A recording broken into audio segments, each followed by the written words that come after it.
Friends team India world cup గెలిచిందనమాట. దీనికి బాధపడాలా? మన విరాట్ కోహ్లీ ఇదే నా T20 లాస్ట్, నెక్స్ట్ జనరేషన్కి నేను ఛాన్స్ ఇద్దామని చెప్పి రిటైర్మెంట్ ప్రకటించిండు. దీనికి బాధపడాలనేటటువంటిది ఏమాత్రం కూడా అర్థం కావట్లేదు. నిజంగా నిన్న గెలిచినటువంటి మూమెంట్ కొసేపు ఉండగానే విరాట్ కోహ్లీ ప్రెస్ ముందుకు రావడం, నేను రిటైర్మెంట్ ఇస్తానని చెప్పడం ఏదైతే ఉందో నిజంగా బాధాకరం అని చెప్పుకోవచ్చు. నిజంగా చాలా బాధగా అనిపించింది అనమాట. ఆయన లేని T20 ఊహించుకోవడం చాలా కష్టం. ఇక నాకైతే ఇక T20 మీద ఇంట్రెస్ట్ పోయింది ఆయన రిటైర్మెంట్ ప్రకటించాక. అండ్ మ్యాచ్ గురించి మాట్లాడుకున్నట్టయితే ఫస్ట్ ఇండియా టాస్ గెలిచింది. టాస్ గెలిచి అటాక్ చేద్దామని చెప్పి బ్యాటింగ్ తీసుకుంటే ఘోరంగా పతనమైంది అనమాట. ఫస్ట్ ఓవర్లో ఒక వికెట్, సెకండ్ ఓవర్లో ఒక వికెట్ అనమాట. ఆ తర్వాత దీన్ని కాపాడేవారు లేరు. అంటే ఇప్పటిదాకా వచ్చినటువంటి విమర్శలన్నీ తిప్పికొడుతూ విరాట్ కోహ్లీ చేసినటువంటి బ్యాటింగ్ ఏదైతే ఉందో అది వేరే లెవెల్ అనమాట. చాలా మంది ఏమైనా కామెంట్ చేశారంటే 128 స్ట్రైక్ రేట్ తో ఆడిండు, ఇది ఒక ఆట, దీని బదులు వేరే ప్లేయర్ దిగుంటే ఇంకా బాగా ఆడేవాడు కదా, ఎందుకు విరాట్ కోహ్లీ ఇలా ఆడుతున్నాడు అని చెప్పన్నారు. కానీ మీకు అర్థం కాదు ఏంటంటే విరాట్ కోహ్లీ వికెట్ నిలబెట్టేటటువంటి ప్రయత్నం చేశాడు. తన వికెట్ కూడా పతనమైనట్టయితే ఇండియా లాస్ట్ దాకా వచ్చేది. నిజం చెప్తున్నాను, కనీసం 150 కూడా కొట్టేవాళ్ళు కాదు. 150 కొట్టమైనట్టయితే సౌత్ ఆఫ్రికా ఊదేసేది ఆ స్కోర్ని. ఆ తర్వాత విరాట్ కోహ్లీ దాదాపు 50 బాల్లలో 50 రన్స్ అయితే కొట్టిండు అనమాట. అప్పటికి కూడా బేభత్సమైనటువంటి విమర్శలు. లాస్ట్ 2 ఓవర్లు ఆడిండి భయ్యా, బాదుడు తగలయ్యా, 6లు 4లు. అప్పటిదాకా ఈ స్ట్రైక్ రేట్ ఏంద్రా, అప్పటిదాకా ఈ రన్ రేట్ ఏంద్రా, అప్పటిదాకా ఈ ఎకానమీ ఏంద్రా అని క్వశ్చన్ చేసిన ప్రతి ఒక్కరికి కూడా రాడు దింపుతూ దాదాపు 70కి పైగా స్కోర్ చేసిండు. తన సెల్ఫిష్ నో కాలేదు, సెంచరీ చేసుకుని వెళ్దాం అనేటటువంటి ఊపి మీద కూడా తను లేడనమాట. అండ్ బాధేటటువంటి ప్రయత్నంలో తనైతే అవుట్ అయిపోయింది అనమాట.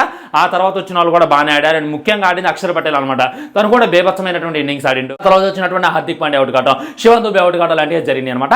నిజంగా నేను విరాట్ కోహ్లీ ఆడిపోయినట్టయితే చాలా అనర్థాలు జరిగాయి భయ్యా. ఇంకా ఆ తర్వాత మాట్లాడుకోవాల్సింది సౌత్ ఆఫ్రికా గురించి. బుమ్రా ఫస్ట్ వికెట్ తీసుకోగానే ఇక ఆల్మోస్ట్ వచ్చేసింది మ్యాచ్ మన చేతిలో కనుక్కున్నాం. ఆ తర్వాత క్లాస్ ఎందుకు కొడుకుంటూ అక్షర్ పటేల్ బౌలింగ్ లో వామో ఆ కొట్టుడేంద్ర సామి ఒక్క ఓవర్లోనే దాదాపు 25 రన్స్ అయితే కొట్టిండు. ఇంకా దాదాపు 30 బాల్కి 30 రన్స్ కొట్టాలి. ఇది ఒక మ్యాచ్ ఊదేస్తుంది సౌత్ ఆఫ్రికా. ఏంది ఈసారి కూడా మాకు రాదా, ప్రతిసారి ఫైనల్కి వచ్చి దరిద్రమేంద్ర మాకు అనేటటువంటి ఫీలింగ్ కలిగింది. కానీ లాస్ట్కి బుమ్రా వేసినటువంటి బౌలింగ్, హర్షదీప్ వేసినటువంటి బౌలింగ్, మన హార్దిక్ పాండ్యా వేసినటువంటి బౌలింగ్ గురించి చరిత్ర మాట్లాడకూడదు అనమాట.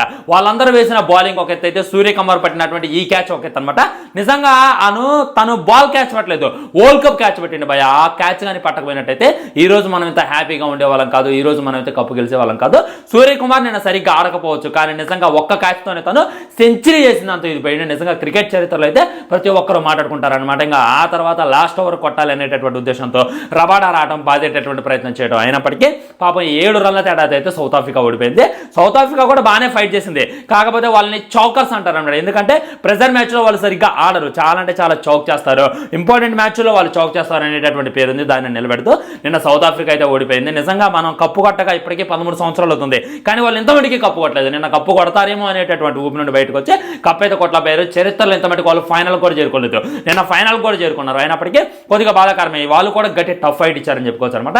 ఇక మూమెంట్స్ గురించి మాట్లాడుకున్నట్టయితే ఇక రోహిత్ శర్మ కింద పడ్డటువంటి విధానం, అక్కడ జెండా బాజినటువంటి విధానం గురించి ఎంత మాట్లాడుకున్నా తక్కువే. జెండా పాతేసేమరా అమెరికాలో అనేటటువంటిది సింబాలిక్గా చెప్పడం. విరాట్ కోహ్లీ ఎమోషనల్స్, ఇంకా హార్దిక్ పాండ్యా ఏడ్చినప్పుడైతే నాకైతే ఏడుపాగలేదు భయ్యా. సీరియస్లీ చాలా గర్వంగా అనిపించింది అనమాట. విరాట్ కోహ్లీ బయోపిక్ తీయడానికి ఏముందిరా అనే ప్రతి ఒక్కరికి కూడా ఇది ఒక ఆన్సర్ అని చెప్పుకోవచ్చు. విరాట్ కోహ్లీ, రోహిత్ శర్మ ఏం సాధించారా అనే ఒక్కరికి కూడా ఇది ఒక ఆన్సర్గా చెప్పుకోవచ్చు. ఇదైతే నిజంగా ఒక ఇదనమాట. నువ్వు చెప్పాలంటే కానీ నాకైతే వర్ణించడానికి వర్ణాలు రావట్లేదు, కానీ వేరే లెవెల్ అని చెప్పుకోవచ్చు అనమాట. ప్రతి ఇండియన్ నిన్న హాయిగా నిద్రపోయాడు, ప్రతి ఇండియన్ నిన్న సెలబ్రేట్ చేసుకున్నారు. మా దగ్గర వర్షం కారణంగా సెలబ్రేషన్ సరిగ్గా జరగలేదు, కానీ లేకుంటే సంబరాలు అంబరాన్ అంటే అనమాట. మీకే విధంగా అనిపించింది వరల్డ్ కప్ గెలిచినటువంటి మూమెంట్ అనేటటువంటిది డెఫినెట్లీ కింద కామెంట్ చేయండి. నిజంగా మిస్టర్ ఛాంపియన్ అప్పుడే రిటైర్మెంట్ ప్రకటించాల్సిన అవసరం అయితే లేదు. మరి ఎందుకు ప్రకటించామంటే నెక్స్ట్ జనరేషన్ కోసం, సెల్ఫిష్ అనేటటువంటి ప్రతి ఒక్కరికి కూడా తను సమాధానం చెప్తూ వేరే వాళ్ళకి ఛాన్స్ ఇవ్వాలి అనేటటువంటి ఉద్దేశంతో తను రిటైర్మెంట్ ప్రకటించింది. నిజంగా బాధాకరం అబ్బా. అండ్ వన్డే నుండి, టెస్ట్ నుండి, ఐపీఎల్ నుండి తప్పుకున్నట్టయితే తనైతే తెలియజేయలేదు, అవైతే ఆడతారు. కానీ T20లో మనమైతే విరాట్ కోహ్లీ ఇచ్చాం, ఇదైతే బాధాకరం. బాయ్. మరి ఛానల్ సబ్స్క్రైబ్ చేయండి, వీడియో లైక్ చేయండి, వీళ్ళందరికీ షేర్ చేయండి. వందే మాత్రం చేసినట్టు. నమస్కారం.